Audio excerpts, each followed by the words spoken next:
Apple CarPlay চলেন আজকে জেনে নিই অ্যাপল কারপ্লে জিনিসটা কি, কিভাবে কাজ করে, আপনার গাড়িতে আছে কি নাই কিভাবে বুঝবেন। অ্যাপল কারপ্লে আপনার গাড়ির সাথে এনেবল করার জন্য সবার আগে আপনার প্লেয়ারের যে সেটিংস অপশন আছে ওখানে চলে যেতে হবে। ক্লিক করার পর আমরা দেখতে পারবো এখানে ব্লুটুথ এবং ডিভাইস অপশনটা চলে আসছে। এখানে আমরা ক্লিক করব, এরপর এখানে দেখাচ্ছে অ্যাড অ্যানাদার ডিভাইস, এখানে আমরা একটা ক্লিক করব।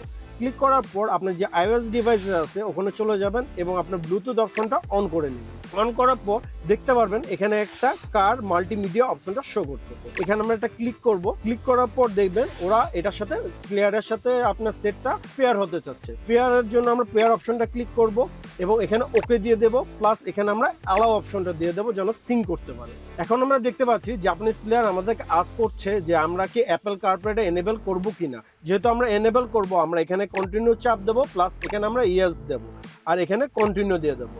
দেওয়ার সাথে সাথে দেখতে পারবেন আমাদের প্লেয়ারটা এখন স্ক্যান করতেছে পুরো জিনিসটা পেয়ার করার জন্য।